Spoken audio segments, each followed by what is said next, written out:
Hey everybody, how's your Wednesday going? It is Adam Mason here with the Bearded Talk podcast. Super fun one for you today. We're talking to my good friend Tiffany, who is a single mom who helps women entrepreneurs design and build brands that are both beautiful and at the same time they increase your money.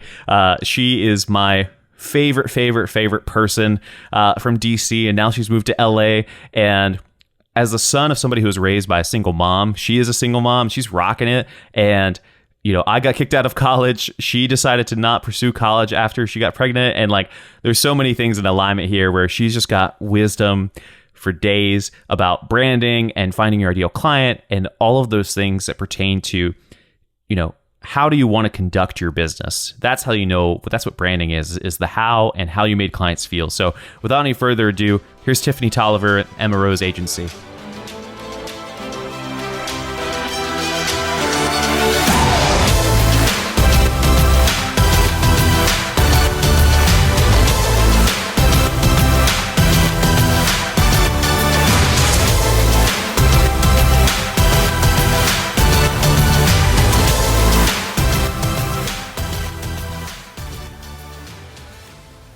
My girl, Tiffany, how are you?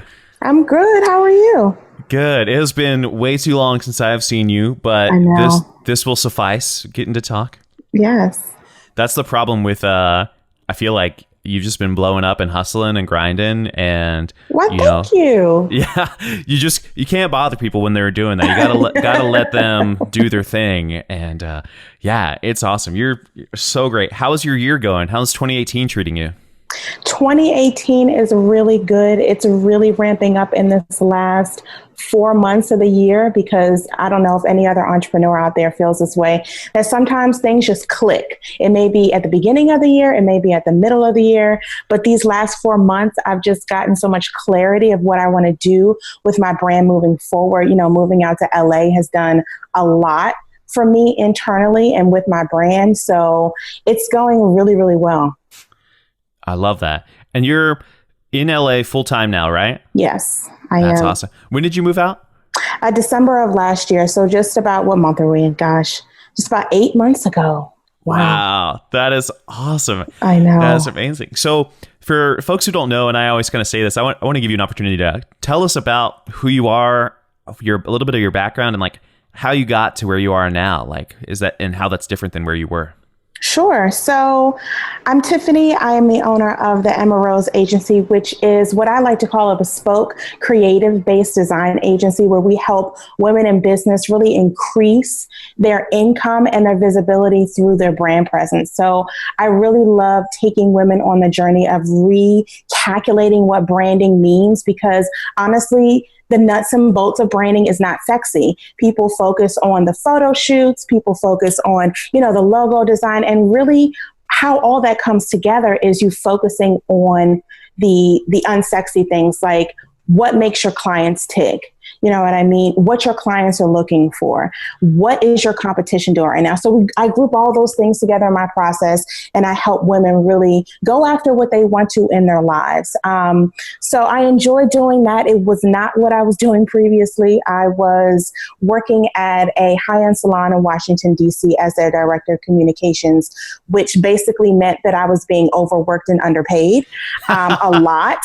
And after a few years of feeling that way, going through some health concerns and putting myself in the hospital due to stress and anxiety attacks, the whole left side of my body going numb due to stress, I was like, okay, if I'm going to kill myself, I'd rather kill myself for something that benefits me directly and that I can leave a legacy for, whether or not my daughter decides to be in design or not. But at least she can look back and say that her mom, really created something out of nothing. And so can I, whatever her passion it may be. So I've just been on this journey of finding out what I really am good at with branding and design and creative direction, really enjoying connecting with other creatives while I network. And then this new journey that I'm on in LA, it's just about finding my community here. And I'm having a lot of fun doing that. I love that. That. Now, is your background, whether through college or education, is that in branding and design, or was that in something else? It is not. I am a college dropout. I got pregnant when I was 19, going on 20 years old. And I just decided that I was not going to go to school. I didn't see how I could be a mom and be, poor, basically, and Sure. go to school, because of the school I went to was a private institution that cost a lot of money.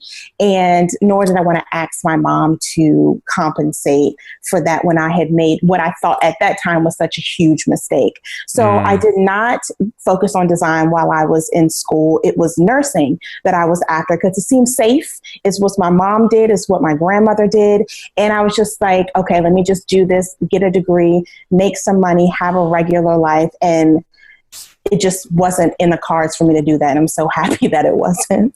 I love that. I love that. Things that we thought were going to work out, and, there were other plans. I love it. I love it. What's your daughter's name, if you don't mind? Her name is Asia. Asia. You got the Asia degree. That's what matters. Yes, it is. Yes. That's right. Asia Rose. Oh, I love it. I love it. Oh, man. So I met you when you were in DC, and we actually, we had Ashley Bing, who was one of your clients, one of your homies on the podcast. Her. That's my girl. And she's been killing it, and her brand is now on point after walking through with you. And what was life like in DC? And, how has that changed? What made you go out to LA after living in DC? You know what? DC is great. It's such a thriving area. It's up and coming. They're doing some really big changes within the city. And then, the surrounding suburbs and things are thriving off of that. I really dove into the creative side when I joined the Rising Tide Society, and their base was in Annapolis when they were there. And it was really, really good. I felt like people were really open and perceptive to what I was doing, and a lot of people needed what I was doing. However, I just felt, so I have to go back. So in 2016, in December, the end of 2016, exactly 1 year before I moved to LA, I visited a friend on the West Coast, and I got on a plane to go home and said, I don't want to go back to DC. I was just like, this is the place for me. The sun, the air, the atmosphere, and just the notion of people going at their own pace and doing what they love. And what I'm finding in LA is that you cannot go to the grocery store at a safe time. Everyone is an entrepreneur. Everyone is just making their own schedule. Everyone is doing what they want. And I really love that about the city. Is it more difficult being in LA than it was here in DC, or? You know what? It's not difficult. I wouldn't say it's difficult. However, it's different. So I gave myself 2 years in DC, and I thought that to be fair to myself and my business, I have to give LA 2 years to really see the impact it has on my business. And if I really want to stay here, which, even if it didn't work out, I love this. This is my home now. But it's not difficult, because I feel like when you're operating in your passion, opportunities will open up to you. So it's just about, for me right now, finding my people, really niching down on what I can do for them, and then just going where they are over and over again.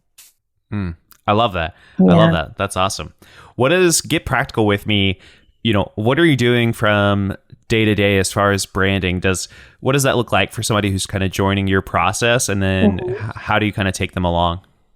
So I have identified that it takes a while for us to get to the point where the brands that I create are, increasing their income or doubling their income, tripling their inquiries. That doesn't just happen in a 6-week process. For me and the agency, that's a 4-month process, because what I'm actually doing is partnering with my clients to make sure that I understand their services, their offerings, how they want to be represented in the world. And that can't happen for me specifically in 6 weeks. It starts off with a 2-hour strategy call where I'm just in a Google Doc, just typing away and listening as I ask questions to them about what their ideal brand looks like, what hasn't been working in their brand in the previous 12 months. And so with that information, I'm able to set myself up to deliver different things in my process that will affirm where they're going, because I don't feel like it's my job to send you over a mood board and say, okay, this is it, let's move on. No, you have to, and that's why I work with women, because we're a bit more emotional. You know, my guy clients are like, yeah, it's fine. I'm like, no, but how do you feel about it? And they're like, no, it's fine. I was like, no. I need that emotional connection, because this is someone's baby. This is someone's livelihood. People are leaving their 9-to-5 jobs to express their passion. And I need to know that they are as invested in what I'm doing, and that what I'm doing is on the right track for them at all times. So there's more deliverables and there's connection points, but the real, aha that I had in building this process is that you have to partner with your client in whatever you're doing, whether it's photography, whether it is coaching. You really have to be invested in the future of your client. Yeah, everybody I talk to, especially branding, and even me when I join on a commercial shoot or something like that, or a business shoot, I always joke that I want to be part of the team. And, it's easy for a photographer or a specialist to come in and suggest certain things and say, hey, I'm going to shoot it this way. And it might be good enough, but there's this like magical, click that happens when what this business is looking for. I always ask businesses when I work for them is like, what is your win? Like, what do you want to walk away with from these photos? And sometimes I'll even be tangible. I say, how much money are you going to make off of these images? Exactly. And how should we make them happen? And, I think your branding is so good. I thought you didn't even take guy clients. So I'm like, yes, people sign up with Tiffany. Literally, I remember after seeing Ashley's branding, I was like, oh man, like Tiffany is all ladies. That is awesome. I am, but I'm not. But that's how the messaging is working. You know what I mean? But the thing about it is it's creatives at the end of the day. Totally. Yeah. And I think it's one of those things where, people, it's not that you couldn't serve, guys or businesses or, even folks who don't even necessarily own their own businesses, but that's where you're going to thrive best as the business owner is with your target market. Your ideal client is these women entrepreneurs, the girl bosses, et cetera. Exactly. So I love that. Tell me more. I always ask anytime we have a branding person on, like, how do you help people find their ideal client? What does ideal client mean? And like, why is that important? Like, as a business owner, why is that important for me to know? Like, shouldn't I just say, oh, if somebody's waving some dollars at me, why wouldn't I take it? Right. So I think that finding an ideal client is important to creative business owners, because it's more about fulfilling something within them that has nothing to do with a monetary value. Design is something that I would do for free if, God forbid, I had to, but it's something that I cannot get away from, right? And so this is feeding something internally for me. And so that has to reciprocate when it comes to my ideal clients. They have to be in a similar situation within the industry that they are functioning in. Yes, money can be the goal. We have to pay our bills. We have to eat. However, when finding an ideal client, or rather, I like to say designing an ideal client, you have to look at what is their ideal service provider for what you do in your industry, because you are only the best for someone if you fit into their budget and their life. We have too many choices as consumers nowadays with social media, video, everything that's going on right now. We have too many choices to settle. Back in the day, I'm sure that if I asked my mom, who would you go to for, cakes or something like that? The whole city would probably say this one person. However, now I can order a cake from across the country, or I can order anything that I want, through Amazon, and it can be at my door in less than 24 hours. So you have to identify and design a client that fits into the price point that you are going to be offering at, because there are some people that will fall before and after that. So you're not ideal for that. You're ideal for the person who has a budget surrounding what you do and why they need it. Does that make sense? It does. I love that. That's like such a good way of looking at it. It's like there are people out there for you that have a budget that is strangely enough what you want to charge. And then, there's this, and they're also looking for what you want, and people who aren't in that budget or aren't looking for what you offer, then that's not your client, and that's Right. not what you're looking for, both higher and lower. And it's something that a lot of businesses struggle with when they're first starting out, and is trying to figure out what that looks like. And Right. oftentimes it can be a lot slower to adopt their ideal client at first and say, I'm only going to take this, I'm only going to show this. And it can be really, really difficult. It can be really difficult. And I think that, I'm sorry, I just want to add, I think that's because small businesses, we think as small businesses too much sometimes. We have to take notes from brands like Target and, eBay, Jesus, did I say eBay? Amazon is what I was thinking. But eBay was successful once, right? But these larger brands have files, notes, research, bullet points on you as a consumer. They've done their research on you. They know, because you ladies out there who are listening, you know that in the beauty aisle at Target, there wasn't always this bright shining light attracting you in like a mosquito to buy a lip gloss that you had no intention of buying when you walked in there. But they did their research, and they said that the light will attract you to a certain place. And they know that women in the beauty industry spend a lot of money. So why not illuminate the space, draw you in, and have you purchase a product?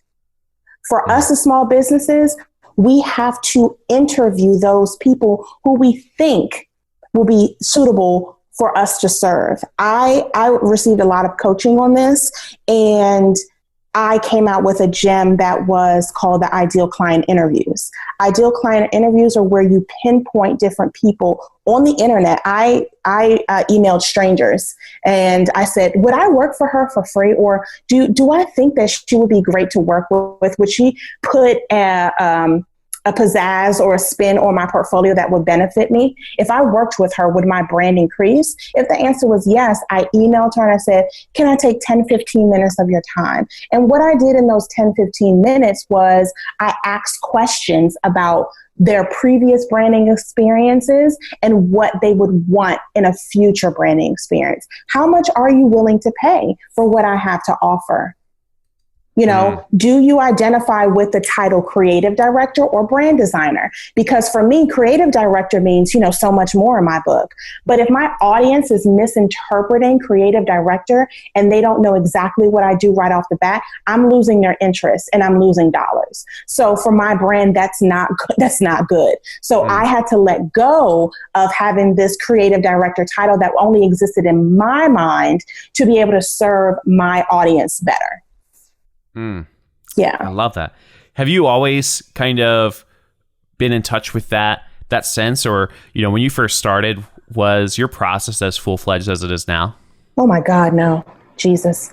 I probably would have been so much more effective if my process was the way that it looks now. And you know what? It's just about evolving and growing. And I think if my process was as built out as it was now, I probably wouldn't have been able to handle all the work that I'm able to handle now.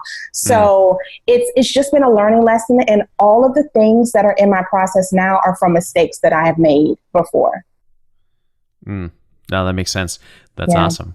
What is something now that, like being a single mom and running a small business, like what does that look like for you, and moving across the country? Like what were some things that you did to kind of help prepare her and then also prepare your business for the move? And what's life like for you guys right now? So as a single mom, just overall, I feel like, and I get this question a lot, there is no normal for me because I just don't like that type of constraint on my life. When I was growing up, my mom was very, very strict. And I always said that when I was a mom, I was going to go with the flow and, not pressure my child to do anything, or, let her kind of grow on her own and make her own mistakes and things like that. And that's the way our daily life is now. Preparing to move to LA is something that I kind of just said, like, look, we're moving to LA and we're leaving in like 3 weeks. That was just it. Because I am the parent and she is the child, so she's following after me. My job as a parent is to make informed decisions, what I think is the best for us collectively at that given time. What worked for us 2 years ago does not work for us now. just like I said before hopping on the call, I have no problem with asking my daughter to stay in her bedroom while mommy takes a phone call, because this phone call may lead to something that's going to benefit her. For other mothers, that doesn't work. They say, their children are with them all the time, or their schedule evolves around the child. That isn't the case for me. And it's working for me thus far. I think that the way that she sees me, going about, and I take her to speaking engagements, and, I travel with her, and I try to give her, the best life possible. But ultimately, what I'm trying to do is feed her future. And, it exists in a financial aspect, but it also exists in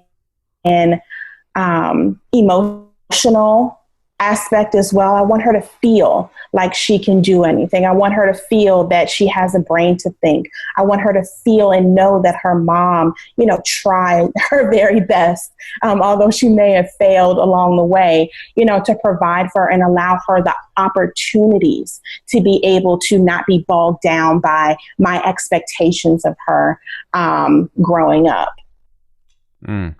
What has been kind of the hardest part of being a single mom and running a business? I think the hardest part is, is there a hard part? I don't think there's a hard part. And because, this is my life, some of the things for, some of the things I didn't ask for. The fact of the matter is, if I didn't have Asia, I wouldn't have an agency. It's called the Emma Rose Agency because it's my middle name, which I got from my great grandmother, and Rose, which is a part of her great grandmother's middle name.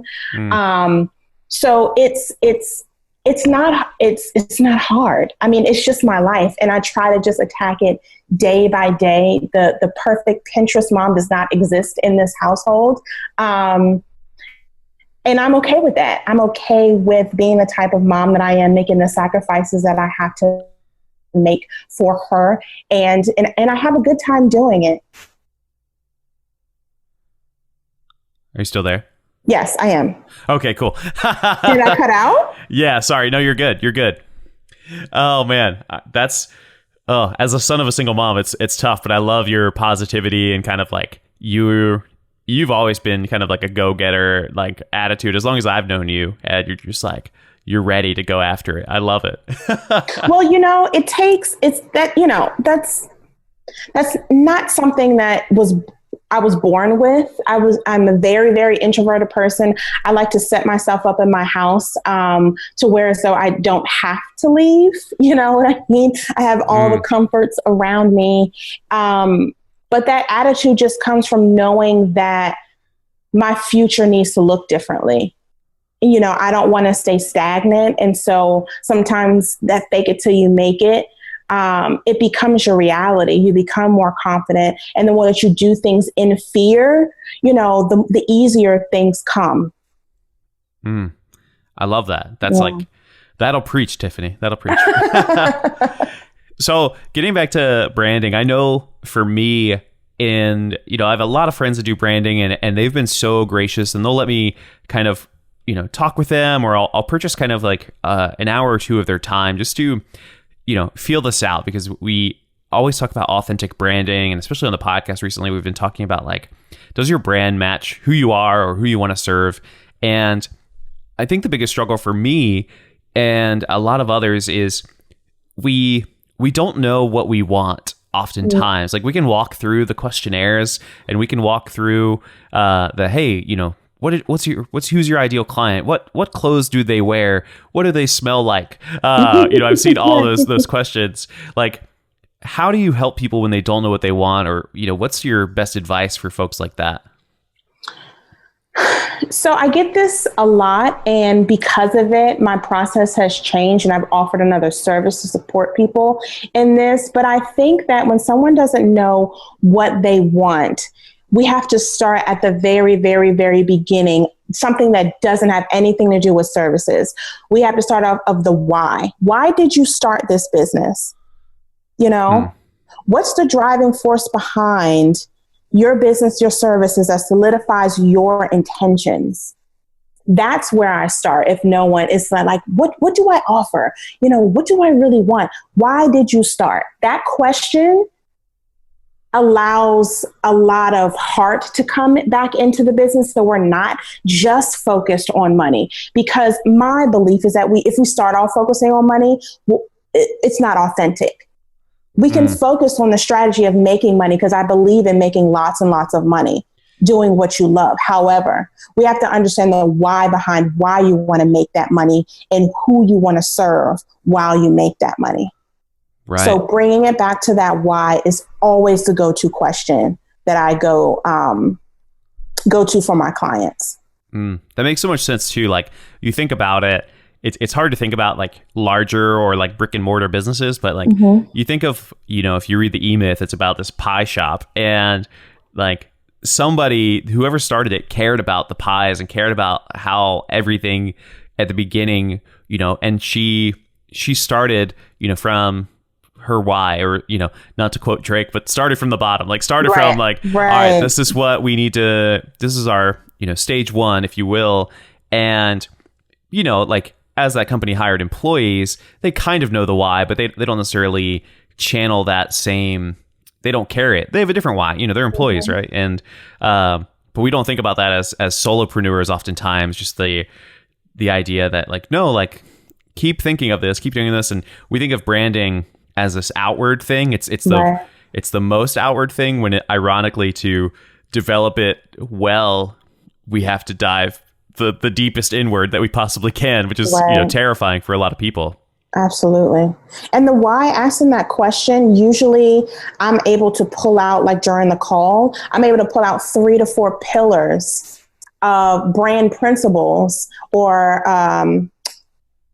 even a mission statement sometimes, that my client is able to refer back to and say, this is how I'm going to do business. And because establishing that why does that, they're also able to refer back to that when they're feeling lost. Like, why did I start this business? Because I've had to do that recently. Like, why did I start this agency? Because things shift in business. What happened and what you did in year 1 will not propel you in year 2. You know what I mean? If you're, a forward-thinking person and you want to continuously expand upon your business, things change. Climates change. The economy changes. Your client changes. So establishing that in the beginning will give you some principles for you to stand on, I think, through the entirety of your business. I love that.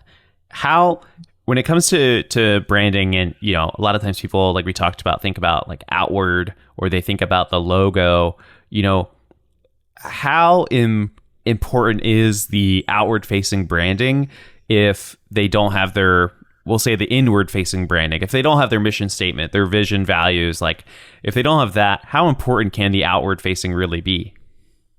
Well, I think that from a visual standpoint of the consumer, that you can sell a product or a service because it looks nice, but the sustainability of your business, in my mind, will not be there. So yes, I'm selling products, but if the internal of the solopreneur is not right, then you'll mismanage money.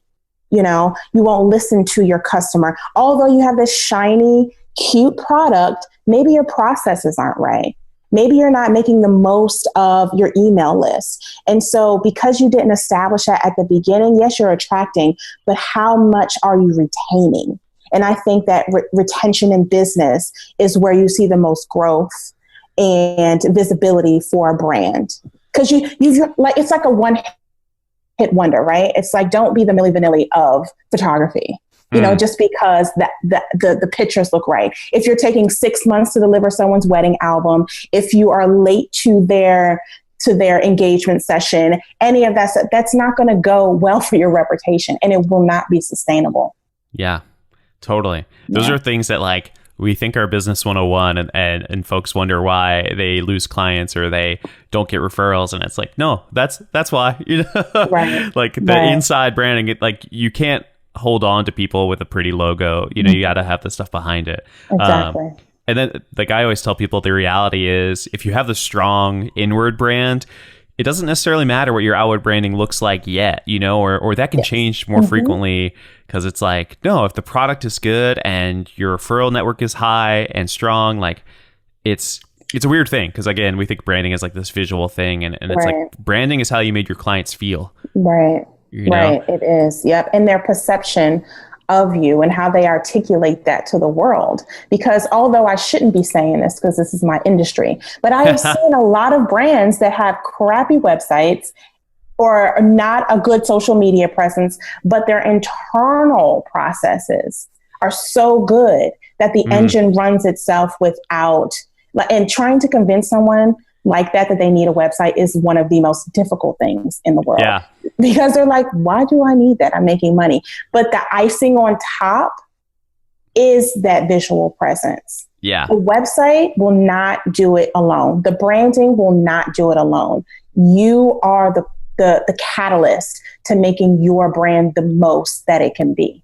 Right. 100%. Yeah. It's like I talked to a photographer who was actually on the podcast a few weeks ago, and we were doing some branding exercises, and something he did was he took all of your reviews, so photographers, we get a decent amount of reviews, but not a ton. And so I think I had, 40 or so from like the last year. And so he took those and he picked out all of the phrases that people said to describe my business and how they felt during working with me. And he was like, does this match what you want to give? And all the reviews are positive. He was, it wasn't a negative or positive, but he's like, even when they're positive, does this match who you are and what you're offering and what you want to do? And it was such a good exercise to like kind of, client research, kind of feeling it out, seeing where you landed. It was so interesting. It was awesome. That's a great exercise. Yeah. It really shows and allows the entrepreneur to see, right in front of their face, because I can imagine if I'm getting a high volume of testimonials, especially if they're good, they're like, oh, another good one. Oh, another good one. Oh, and to keep going in that. And it may be you. And then you're like, why did I end up with this type of client? It's not necessarily a bad client, but it's not an ideal client. Yeah. And then, so that's an amazing exercise. Yeah. It was something I'm still learning, but it's like a good client will bring you happiness, but an ideal client will bring you joy. Like that, it'll actually leave you fulfilled. And I've had weddings where even after 12 hours, I'm like, I could shoot another one right now. I just feel so pumped. And whereas I've also shot weddings that were 6 hours and I'm like, man, that was rough. Like that was not, we weren't a good fit, and it's still like solid, but it just didn't bring as much joy as possible. And so, you have to get extra Taco Bell on the way home. Exactly. I love it. So what are you doing for the rest of the year? What does that look like? How many clients do you kind of manage at one time? And, what are you hoping to do in the next year or two? So right now, for the rest of the year, I'm in heavy content creation and just planning and making sure that I have all of my project management set up. I've recently hired 2 assistant designers, and then I'll be bringing on a personal assistant to help me manage all the ideas that I have circulating in my brain right now. So making sure that they have a easy and functional system to come into is really going to be my focus for the next 4 months, as well as a few speaking engagements that I have coming up. One being with RTS, and then the other with the Tigger Experience in Portland, which I'm really excited about. And I think that managing, so how many clients do I manage at the time? So it's different because the timelines don't always go perfectly. Life happens, and, sometimes I'm managing more clients than I want to. But at any given time, I'm always onboarding between 3 and 4 clients a month. And that is my cap to make sure that quality work is being done. I could only manage 1 or 2 before, and that was by myself. But now that I have almost 5 people helping me, I'm able to focus on the things that I'm really good at, and I'm able to delegate on the things that either I'm not good at or I don't like doing. And that helps the process for me and my clients even more. And these next 2 years, man, I'm just going to dig into LA. I really, really, really want to expand my client roster, working with more marketing agencies, creative marketing agencies, content creators, and of course, just creative women in business who are really serious about up-leveling their brands and understand the commitment that they are going to need to bring to the table, and so that I can serve them the best. I am on a weight loss journey that I am very, very serious about right now. Get it, girl. If anyone is on keto, has any advice, please hit me up, because it's day one. Well, yesterday was day one. And, I think support is the way that you meet your goals, and community, building community is always a priority of mine with anything that I'm doing. So yeah, the next 2 years are going to be fun. I plan to make a lot of money doing something that I really, really love, and encouraging women to do exactly the same. I love that. Well, hey, I have good news for you. I've been slowly starting the keto journey. So have you? Yes, we have to make sure we keep connected on that. Yeah, just shoot me a text, or if you need to get some people in there. It's fun. I'm optimistic. I'm feeling good about it. And me too. It'll be tough, but it'll be awesome. And maybe in a year or two, we'll both have 6-packs, and we'll just be like, "What's up?" Yes, I'm thinking 6 months. Oh my gosh, let's go. 6 months. I've been looking at these progress pics from people, and they're killing it. So I'm like, well, I just have to make the decision to commit to it. I love it. That's awesome. We'll have to check back. You give us an update in 6 months, and we'll tell the Facebook group, and we'll tell everybody. Yes, I'm excited about that. Awesome. Tiffany, where can people go to find out more about you and your brand? And even if you're open to it, can they just say hi in the DMs and ask you questions and say what's up? I am a fan of the DMs. I don't know why any small business owner would not want a DM, because they're just shooting away money. But please hit me up on Instagram at the Emma Rose Agency. You can visit my website, theemmaroseagency.com. Right now, I am in the midst of a rebrand. So excuse the newness and the oldness of everything that's going on. Since moving out to LA, my style has brightened up. I want it to be a little bit more colorful, and I'm excited about building out this website over the next few months. Or an email. I love a good email at Tiffany at the Emma Rose Agency. If anyone has any branding questions, if my wealth of knowledge stops with me, I'm not doing my job. So don't be afraid to send over an email about anything that you have going on in your brand. Awesome. I love it, Tiffany. Thanks so much. Oh, absolutely. Thank you. I feel like Tiffany she's just got that perspective on branding and things that's like welcoming, but also you can tell from her tone that she means business. Like she's going to make it happen, and I love it. I absolutely love it. Definitely check out her information in the show notes. Follow her on Instagram. I love how people are getting connected between the Bearded Talk Instagram, and then they're messaging guests and talking to them and saying, "Hey, I love your episode," and just kind of chatting. I love that. Everybody who's been on has been fully willing to talk to anybody and kind of just talk shop. And I love that. It's awesome. If you haven't already, we talk about this every episode so far. We are launching long-term mentorship. If you would like to get on the list, make sure that you email me, thebeardedtalk@gmail.com. We only have 10 spots. So if you want to know more about it, let me know. 3 of those spots are already taken, and we're hoping by in the next month to have them all filled and accounted for, so that we can kind of get an early jump start and make it awesome. But for the rest of the day, make sure that you keep being awesome. Thanks so much.